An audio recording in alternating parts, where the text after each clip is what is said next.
শরৎকালের নিরালা এক গভীর রাতে এক প্রৌঢ় ভদ্রলোক তার পড়ার ঘরে অস্থিরভাবে পায়চারি করছেন। একবার ঘরের এদিক, একবার ঘরের ওদিক, হাতে জ্বলন্ত সিগারেট। ভদ্রলোক অনেকগুলি ব্যাংকের মালিক। 15 বছর আগেকার এমনই এক শারদ সন্ধ্যায় প্রীতি সম্মেলনের স্মৃতিচারণ করছেন তিনি। সেই দিনের সেই মজলিসে তার অনেক বিদগ্ধ জ্ঞানীগুণী বন্ধু আমন্ত্রিত হয়ে নানা বিষয়ে আলাপ আলোচনা করছিল। রসালো বিষয়ের আলোচনা ছাড়াও অনেক গুরুত্বপূর্ণ গম্ভীর বিষয়েও তর্ক ও আলোচনা চলছিল। অপরাধ বিজ্ঞান এবং তার সঙ্গে চরম দণ্ডের প্রসঙ্গও উঠল। অতিথি অভ্যাগতদের মধ্যে অনেকেই জোরালো ভাষায় মৃত্যুদণ্ডের বিপক্ষেই বলল। বর্তমান সভ্য জগতে মৃত্যুদণ্ড একেবারেই নীতিবিগর্হিত এবং অচল। এর পরিবর্তে যাবজ্জীবন কারাদণ্ডই বাঞ্ছনীয়। গৃহকর্তা ব্যাংকার বললেন, আমি আপনাদের সঙ্গে একমত নই।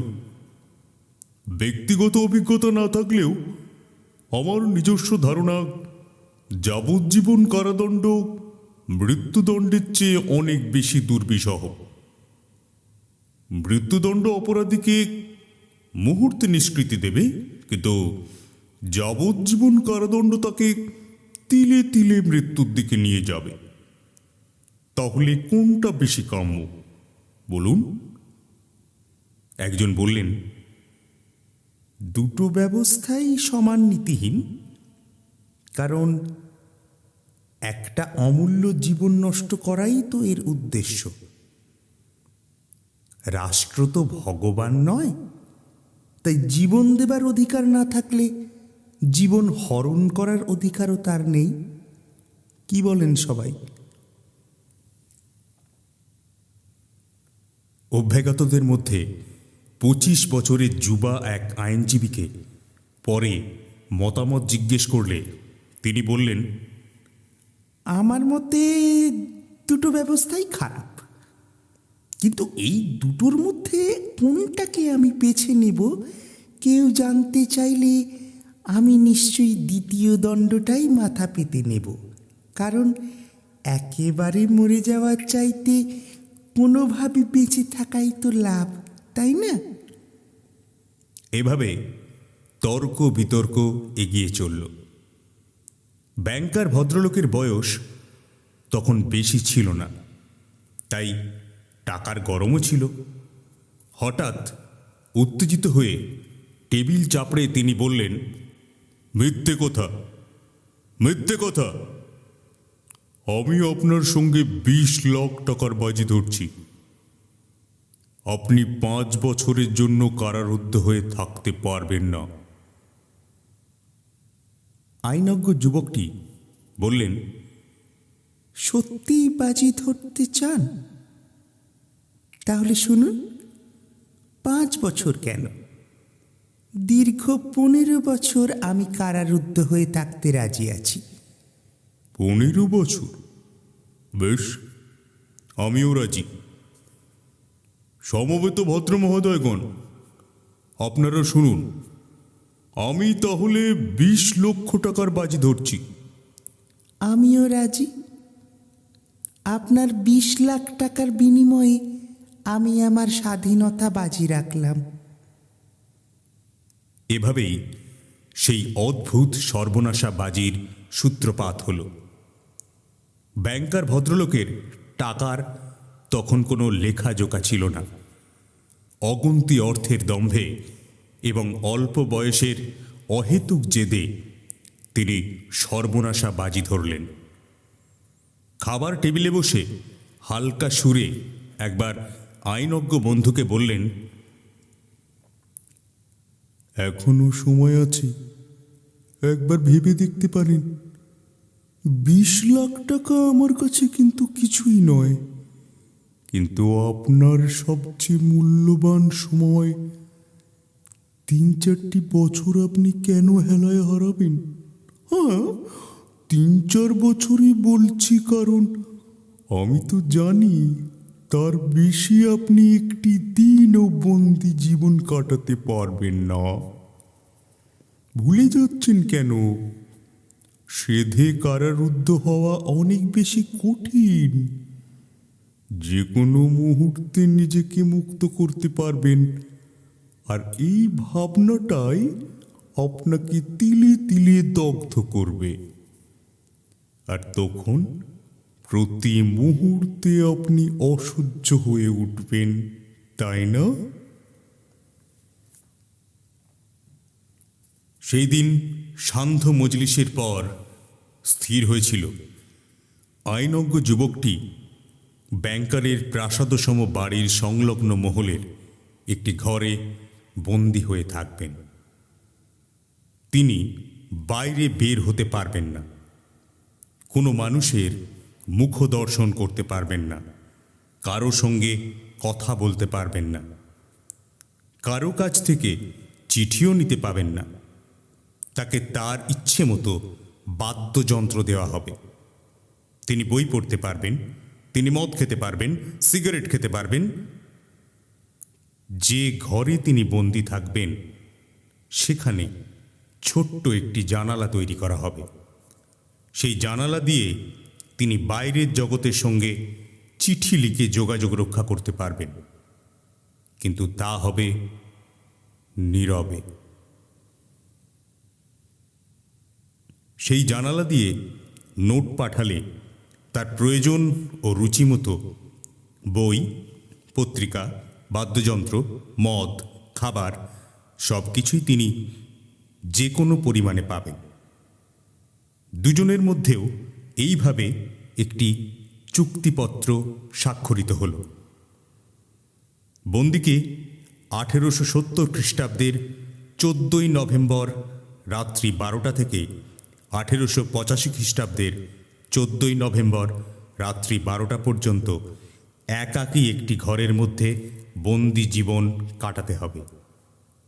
চুক্তিপত্রের একটি শর্তও না মানলে বা নির্দিষ্ট সময়ে 2 মিনিট আগেও যদি তিনি বেরিয়ে আসেন, তাহলে ব্যাংকার 20 লক্ষ টাকা দেবার দায় থেকে মুক্ত হবেন।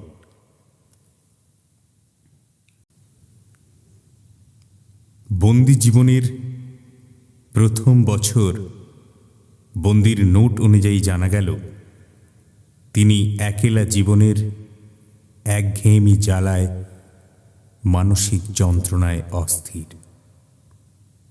তার মহল থেকে দিনরাত পিয়ানোর মাতানো সুর ভেসে এলো। তিনি মদ বা তামাক খেতে চাইলেন না। লিখে পাঠালেন, মাদকদ্রব্য মানুষের ভোগ লালসা বাড়িয়ে তোলে, আর এই ভোগাকাঙ্ক্ষাই বন্দি জীবনের সবথেকে বড় শত্রু। তাছাড়া একেলা বসে মদ গেলার মতো বিড়ম্বনা আর কি হতে পারে? তামাকের উগ্র গন্ধ আসলে ঘরের বাতাসকে দূষিত করবে। প্রথম বছর তার ইচ্ছে মতো তাকে প্রেমের কাহিনী, গোয়েন্দা কাহিনী, রূপকথার গল্প, মিলনান্ত নাটক ইত্যাদি হালকা ধরনের বইপত্র পাঠানো হলো। দ্বিতীয় বছর পিয়ানোর সুর আর শোনা গেল না। বন্দি তখন উচ্চাঙ্গের বিশ্বসাহিত্যে সম্ভার চেয়ে পাঠালেন। পরের বছর আবার সুমধুর বাদ্যযন্ত্রের সুর ঝংকার চারিদিকে অনুরণিত হল। যুবকটি এইবার মাদকদ্রব্য চেয়ে পাঠালেন। দূর থেকে বন্দির ওপর যারা লক্ষ্য রাখত তাদের মারফত জানা গেল 5ম বছরের সমস্ত সময়টাই তিনি কেবল খেয়ে আর শুয়ে শুয়ে কাটিয়ে দিলেন। কখনো কখনো রাগত স্বরে আপন মনে তাকে নিজের সঙ্গেই কথা বলতে শোনা যেত। একটি বইও তিনি ধরতেন না। মাঝে মাঝে সারা রাত্রি বসে কি সব লিখতেন, আর সকাল হলেই সেগুলো ছিঁড়ে ফেলে দিতেন। আর প্রায়ই তাকে কাঁদতে শোনা যেত। ষষ্ঠ বছরের মাঝামাঝি বন্দি আবার গভীরভাবে পড়াশোনা আরম্ভ করলেন। সাহিত্য, দর্শন, ইতিহাস ইত্যাদি পাগলের উন্মাদনা নিয়ে পড়তে শুরু করলেন। ব্যাংকার ভদ্রলোক এই সময়ে তাকে বই জুগিয়ে উঠতেই হিমশিম খেয়ে গেলেন। পরবর্তী 4টে বছর বন্দির ইচ্ছানুসারে 1000 বই তার জন্য কেনা হলো। তারপর একদিন ব্যাংকার একখানি চিঠিতে জানতে পারলেন বন্দির আর একটি ইচ্ছে। বন্দি লিখেছেন, প্রিয় জেলার মহোদয়, আমি আমার বক্তব্য বিশ্বের 6টি বিভিন্ন ভাষায় লিখে পাঠালাম। ভাষাবিদদের দেখাবেন। তারা পড়ে যদি একটিও ভুল বের করতে না পারেন, তাহলে বাগানে বন্দুকের ফাঁকা আওয়াজ করলেই আমি বুঝতে পারব আমার ভাষা শিক্ষা ব্যর্থ হয়নি। দেশ কাল ভেদে বিশ্বের সকল বিদগ্ধ ও প্রতিভাবানেরাই ভিন্ন ভিন্ন ভাষায় কথা বলেন এবং লেখেন, কিন্তু তাদের সবার মধ্যেই একই অগ্নিশিখার দীপ্তি। ওহ, আমি যে তাদের সকলকে এখন বুঝতে পারছি, এতে যে আমার কি স্বর্গীয় আনন্দ, তা যদি আপনি জানতেন। বন্দির ইচ্ছা পূরণ করবার জন্য বাগানের মধ্যে 2বার বন্দুকের ফাঁকা আওয়াজ করা হয়েছিল। তারপর 10ম বছরের পর দেখা গেল বন্দি টেবিলের পাশে স্থির হয়ে বসে এক মনে একখানি বই পড়ে চলেছে। বইখানির নাম নিউ টেস্টামেন্ট। ব্যাংকার ভেবে অবাক হলেন যে বন্দি 4 বছরের মধ্যে 6000 বিরা টাকার বই পড়ে ফেলেছেন এবং অগাধ জ্ঞান অর্জন করেছেন। তিনি কেন এখন প্রায় 1 বছর ধরে একটি মাত্র সহজবোধ্য ও ক্ষীণকায় বই পড়ে চলেছেন এইভাবে? নিউ টেস্টামেন্ট শেষ হলে বন্দিকে ধর্মতত্ত্ব সম্বন্ধীয় সমস্ত বই পাঠানো হলো। বন্দি জীবনের শেষের 2 বছর তিনি এলোমেলোভাবে আরও অনেক পড়াশোনা করলেন। কখনো প্রাকৃতিক বিজ্ঞান, শরীর বিজ্ঞান, কখনো বাইরন, শেক্সপিয়র, আবার মাঝে মাঝে পদার্থবিদ্যা, চিকিৎসাবিদ্যা, উপন্যাস, দর্শন, ধর্মতত্ত্ব, এমনই কত কি। অসীম এক জ্ঞান সমুদ্রে তিনি যেন হাবুডুবু খেতে লাগলেন। ব্যাংকার আজ সে সব কথা ভাবছেন আর মনে মনে বলছেন, আগামীকাল রাত্রি 12টায় সে তার স্বাধীনতা ফিরে পাবে, আর আমি তাকে 20 লাখ টাকা দিয়ে চিরতরে নিঃস্ব হয়ে যাব।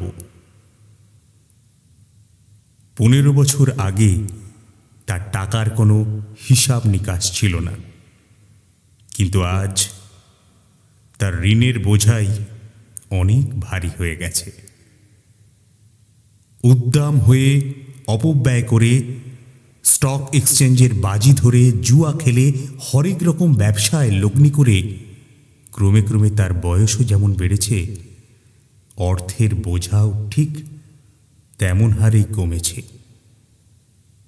সেদিনের নির্ভীক, জেদি, অহংকারী ব্যাংকার আজ দেউলিয়া হবার পথে। নিরাশায়, হতাশায় ভেঙে পড়ে দুহাতে মাথাটি চেপে ধরে ভদ্রলোক আর্তস্বরে বলে ওঠে, ওহ ওহ, কি সর্বনাশা অভিশপ্ত বাজি! লোকটা কেন মরে গেল না? তার বয়স তো এখন মাত্র 40। আমার সর্বস্ব হরণ করে নিয়ে সে তার মুক্ত জীবন উপভোগ করবে আর আমাকে বলবে, জীবনে এই সুখ ভোগের জন্য আপনার কাছে আমি চিরকৃতজ্ঞ। বলুন, আপনাকে আমি কি সাহায্য করতে পারি? না না না না, হতে পারে না। নিঃস্ব হয়ে জীবনে কলঙ্ক কালিমা লেপন করার থেকে একটা উপায় আমাকে বেছে নিতে হবে, আর সেটা হলো লোকটার মৃত্যু। রাত্রি বেড়ে চলেছে। বাড়ির প্রত্যেকে গভীর ঘুমে নিমগ্ন। চারিদিকে নিঝুম। ব্যাংকার নীরবে তার সিন্ধুক খুলে 15 বছর ধরে যে ঘরের দরজা খোলা হয়নি তার চাবিটি বের করে পকেটে পুরে বাইরে বাগানে বেরিয়ে এলেন। চারিদিকে অন্ধকার। বৃষ্টি পড়ছে ঝমঝম করে। কিছুই দেখা যাচ্ছে না। ব্যাংকার দারোয়ানকে দুবার ডাকলেন, কোনো উত্তর নেই। বিশ্রী আবহাওয়ার জন্য দারোয়ান নিশ্চয়ই রান্নাঘরে বা অন্য কোথাও ঘুমিয়ে পড়েছে। ব্যাংকার ভাবলেন, সাহসে ভর করে আমার ইচ্ছে যদি আমি পূর্ণ করতে পারি তাহলে সবাই দারোয়ানকেই সন্দেহ করবে। তারপর হাতড়ে হাতড়ে বন্দির দরজার ঘরের সামনে এসে দেখলেন দরজার তালা তেমনই সিল করা রয়েছে। কেমন এক উত্তেজনায় কাঁপতে কাঁপতে ব্যাংকার ছোট্ট জানালাটি দিয়ে উঁকি মেরে দেখলেন একটি মোমবাতির শিখা জ্বলছে। বন্দি টেবিলের পাশে বসে আছে। তার পিঠের দিক, চুল আর হাত দুটো কেবল দেখা যাচ্ছে। টেবিল, চেয়ার আর কার্পেটের ওপর কিছু বই খোলা অবস্থায় ছড়িয়ে আছে এদিক ওদিক। 5 মিনিট কেটে গেল। বন্দি এতটুকুও নড়ল না। 15 বছরের বন্দিত্ব তাকে এভাবে নিস্পন্দ হয়ে বসে থাকতে শিখিয়েছে হয়তো। ব্যাংকার জানালায় টোকা মারলেন, কিন্তু বন্দির দিক থেকে কোনো সাড়া নেই। তখন ব্যাংকার অতি সন্তর্পণে দরজার শিল ভেঙে তালায় চাবি দিয়ে দরজা খুলতেই দরজাটা ক্যাঁচ ক্যাঁচ করে শব্দ উঠল। ব্যাংকার ভাবলেন, এখনই বুঝি বন্দি বিস্ময়ে চিৎকার করে এগিয়ে আসবে। কিন্তু 3-4 মিনিট কেটে গেল। ঘরের মধ্যে এতটুকুও শব্দ নেই। এবার তিনি ঘরের ভেতরে ঢুকবে বলে মনস্থ করলেন। টেবিলের পাশে একটি অদ্ভুত দর্শন অসাধারণ মানুষ বসে আছে। কঙ্কালসার মানুষটির মেয়েদের মতো লম্বা চুল, খসখসে বড় বড় দাড়ি, মুখখানি হলদে বিবর্ণ, গাল দুটি গর্তের মধ্যে ঢুকে গেছে, পিঠ লম্বাটে আর সরু, যে হাত দুটোতে মাথা ভর দিয়ে বসে আছে, সেই হাত দুটি এত ক্ষীণ ও মাংসহীন যে দেখে ভয়ে আঁতকে উঠতে হয়। রূপলি রেখা তার চুলের ফাঁকে ফাঁকে চিকমিক করছে। বিবর্ণ মুখখানের দিকে তাকালে কেউই বিশ্বাস করবে না যে তার বয়স এখন মাত্র 40 হয়েছে। টেবিলের ওপরে, যেখানে তার মাথাটি ঝুঁকে পড়েছে, একখানি কাগজের বুকে ক্ষীণ আঁচড় দিয়ে কি সব লেখা। ব্যাংকার ভাবলে, ওহ বেচারি, ঘুমিয়ে ঘুমিয়ে হয়তো এখন লক্ষ লক্ষ টাকার স্বপ্ন দেখছে। এই অর্ধমৃত কঙ্কালটিকে শুধু তুলে ধরে বিছানায় ফেলে এক মুহূর্ত বালিশ চাপা দিতে পারলেই কত সহজেই আমার কার্যসিদ্ধি হয়ে যাবে। আমার 20 লাখ টাকা বেঁচে যাবে। আর তারপর অনেক যত্ন করে পরীক্ষা করলেও একে অস্বাভাবিক মৃত্যু বলে কেউ ধরতে পারবে না। কিন্তু আগে দেখতে হবে কাগজটায় কি লেখা আছে, তারপর মারতে তো বেশি সময় লাগবে না। টেবিল থেকে একখানি কাগজ তুলে নিয়ে ব্যাংকার পড়তে লাগলেন। আগামীকাল রাত্রি 12টায় আমি আমার স্বাধীনতা ফিরে পাব, মুক্ত হব। বাইরের জগতের সঙ্গে আমার মিশবার অধিকার ফিরে পাব। কিন্তু এই ঘর ছাড়বার আগে 15 বছর পরে আমি প্রথম সূর্যকে দেখবার আগে আমি কিছু কথা বলে যেতে চাই। আমার স্বচ্ছ বিবেক বুদ্ধি ঈশ্বরকে সাক্ষী রেখে আমি তোমাদের কাছে স্বীকারোক্তি করছি, স্বাধীনতা, জীবন, স্বাস্থ্য এবং তোমাদের বইয়ে যা কিছু জাগতিক সুখস্প্রদ বস্তুর উল্লেখ আছে, সে সব কিছুই আমি অস্বীকার করি, ঘৃণা করি। দীর্ঘ 15 বছর ধরে আমি অক্লান্তভাবে এই পৃথিবীর জীবনকে পর্যালোচনা করেছি। এ কথা সত্য, গত 15 বছর ধরে আমি পৃথিবীর মুখ দেখিনি, মানুষ দেখিনি। কিন্তু তোমাদের বইয়ের মারফত আমি জাগতিক জীবনকে পরিপূর্ণভাবে উপভোগ করেছি। উচ্ছল জীবন সুধা আকণ্ঠ পান করেছি, গান করেছি, ভালোবেসেছি, ভালোবাসাও পেয়েছি।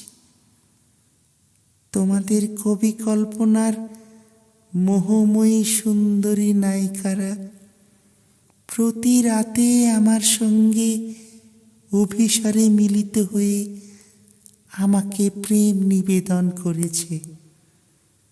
কল্পনার পৃথিবীর সর্বোচ্চ পর্বত শিখরে আরোহণ করে আমি দেখেছি কেমন করে সকালবেলায় সূর্য চারিদিকে তার সোনার আলো ছড়িয়ে দেয়, সন্ধ্যাবেলায় আবার যেমন করে নিয়সীম আকাশ, সমুদ্র তার পর্বত শিখর দেশ আমার রক্তিমা ভার পরিলিপ্ত করে তোলে। মেঘের বুকে বিদ্যুতের ঝিলিক দেখেছি, সবুজ অরণ্যানী, প্রান্তর, নদ নদী, হ্রদ, নগর, উপনগর কি না আমি দেখেছি দু চোখ ভরে। প্রেমের দেবতার মধুর বাঁশির সুর আমাকে মাতাল করেছে। শয়তানের প্রলোভন আমাকে হাতছানি দিয়েছে বারবার। আকাশের পরীরা আমার কানে কানে ঈশ্বরের কথা শুনিয়েছে। জীবন দেবতাকে উপলব্ধি করতে করতে অতল স্পর্শ গভীরতার মধ্যে ডুব দিয়েছি। কত অঘটন ঘটিয়েছি, কত নগর উপনগর ধ্বংস করে ধুলার সাথে মিশিয়ে দিয়েছি। কত নতুন প্রজন্মের সাথে ধর্মের প্রবর্তন করেছি। সমস্ত বিশ্ব জয় করে হেলায় ভুবনেশ্বর হয়েছি। এভাবে অনন্ত জ্ঞানের সন্ধান পেয়েছি আমি। যুগ যুগ ধরে মানুষের অমূল্য জ্ঞান ভাণ্ডার গড়ে উঠেছে। আমার মস্তিষ্কের ছোট্ট একটি আধারে আমি তাকে ধারণ করতে পেরেছি। আমি জানি তোমাদের সবার চাইতে আমি অনেক বেশি জ্ঞানী ও বোদ্ধা। তবুও আমি তোমাদের এই অফুরন্ত জ্ঞান ভাণ্ডার, এক কথায় জাগতিক সকল জ্ঞান ঐশ্বর্য, তার প্রতিটি সুখপ্রদ বস্তুকে মনে প্রাণে অবজ্ঞা করে তুচ্ছ জ্ঞান করছি। এসবের প্রতি আমার আন্তরিক অনীহা জন্মেছে। সবই মায়া, মরীচিকা। যতই সুন্দর হও, অহংকারী হও না কেন, মৃত্যু এসে তোমাকে একদিন ঠিক এই পৃথিবী থেকে উৎখাত করবেই। তোমার জ্ঞান, তোমার বুদ্ধি, তোমার ইতিহাস, তোমার প্রতিভা সবই একদিন এই ধুলির পৃথিবীর মতো সবটা ধূলিসাৎ হয়ে যাবে। তোমার উন্মাদ তোমার ভুল পথে নিয়ে যাচ্ছে। তোমরা মিথ্যাকে সত্য বলেছ, অসুন্দরকে সুন্দর বলে ঘোষণা করেছ। দিনের পর দিন হঠাৎ যদি একদিন আপেল ও কমলা লেবু গাছে ফলের পরিবর্তে ব্যাঙ আর টিকটিকি জন্মায়, গোলাপ ফুল থেকে যদি ঘর্মাক্ত ঘোড়ার গায়ের নোংরা গন্ধ বের হয়, তাহলে তোমরা চমকে উঠবে, বিস্মিত হবে। আমিও ঠিক সেইভাবেই তোমাদের দেখে চমকে উঠে অবাক হচ্ছি। কারণ তোমরা মর্তের বিনিময়ে স্বর্গকে হারিয়েছ। আমি তোমাদের বুঝতে পারি না। আমার এই ঘৃণা, অনীহা আমার কাজের মধ্য দিয়ে আমি প্রকাশ করতে চাই। একদিন যে টাকার স্বপ্ন দেখে আমি স্বর্গসুখ কল্পনা করেছি, সেই 20 লক্ষ টাকার দাবি আমি আর রাখছি না। টাকার প্রতি তোমাদের লোভকে আমি আমার সমস্ত অন্তর দিয়ে ঘৃণা করি। তাই আমি স্থির করেছি, নির্দিষ্ট সময়ের 5 মিনিট আগেই এই বন্ধ ঘর থেকে বের হয়ে আমি আমার 15 বছরের চুক্তি শর্ত লঙ্ঘন করব। কাগজখানি পড়ার পর ব্যাংকার সেটি সন্তর্পণে টেবিলের ওপর রেখে অদ্ভুত দর্শনশীল লোকটির মাথায় ধীরে ধীরে হাত বুলিয়ে দিলেন। স্নেহচুম্বনের স্পর্শ রাখলেন। তারপর কান্নায় ভেঙে পড়লেন। কিছুক্ষণ পর ঘর থেকে বেরিয়ে এলেন। জীবনে আর কোনোদিনও নিজের উপর এতটা বীতশ্রদ্ধ হননি। তিনি বাড়ি ফিরে বিছানার ওপর শুয়ে পড়লেন, কিন্তু মনের উত্তেজনা আর দুচোখের অবিরল জলের ধারা তাকে অনেকক্ষণ ঘুমোতে দিল না।